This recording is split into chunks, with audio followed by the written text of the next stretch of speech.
ሰላም ውድ ቤተሰቦች እንዴት ናችሁ? እኔ ያለው እግዚአብሔር ይመስገን። እኔ ጋር ሁሉ ሰላም፣ ሁሉ መልካም።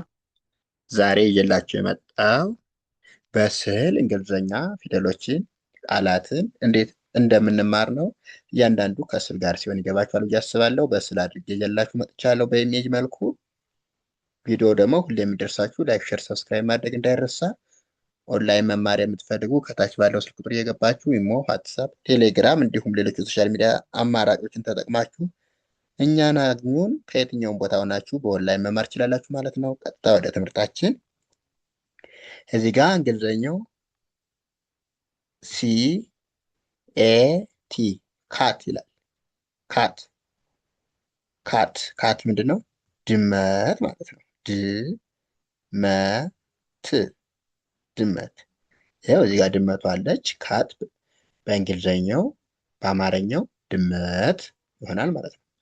እዚህ ጋር ደግሞ ቀጭኔ ያለች። ቀጭኔ ምን ትባላለች? ጅራፍ ትባላለች። ይህም ጂራፍ ይላል። ጂአይ አር ኤ ኤፍ ኤፍ ጅራፍ፣ ቀጭኔ ማለት ነው። ቀጭኔ። ኦኬ። እዚህ ጋር ደግሞ ዝሆን አለ። ዝሆን በእንግሊዝኛ ምን ይባላል? ኢሌፋንት። ኢሌፋንት ተብሎ ይነበባል። ዝሆን ማለት ነው። ዝሆን።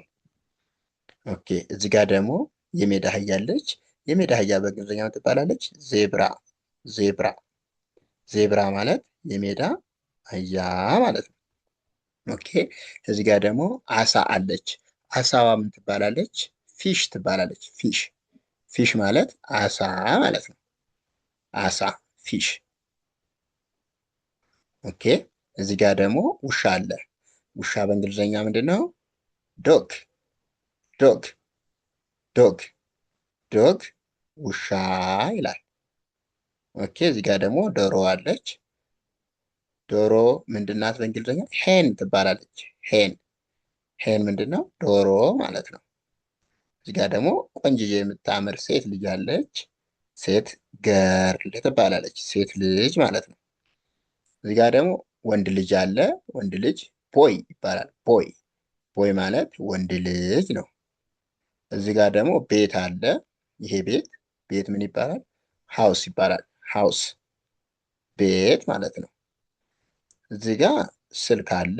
ስልክ ደግሞ በእንግሊዝኛ ምንድን ነው? ፎን ማለት ነው። ፎን ፎን ስልክ ነው። እያንዳንዳቸው ስዕላቸውን አይታችሁ ይህን ስታነቡ በደንብ ትረዳቸዋላችሁ ብዬ አስባለሁ። ቪዲዮ ከተመቻችሁ ደግሞ ላይክ፣ ሼር፣ ሰብስክራይብ ማድረግ እንዳይረሳ። እንዲሁም ኦንላይን መማር የምትፈልጉ ከታች ባለው ስልክ ቁጥር እየገባችሁ አናግሩን። ኢሞ፣ ዋትሳፕ፣ ቴሌግራም እንዲሁም ሌሎች የሶሻል ሚዲያ አማራጮችን ተጠቅመን እያስተማርን እንገኛለን። ገብታችሁ አናግሩን። ከየትኛውም ዓለም ሆናችሁ በኦንላይን ብቻ በያዛችሁ ስልክ በእጃችሁ ላይ ባለው በሚመቻችሁ ሰዓት ስራችሁን እየሰራችሁ በትርፍ ሰዓታችሁ እኛ እናመቻቻለን። በሚመቻችሁ ሰዓት ትማራላችሁ ማለት ነው። አመሰግናለሁ። መልካም ጊዜ ተመኘውላችሁ።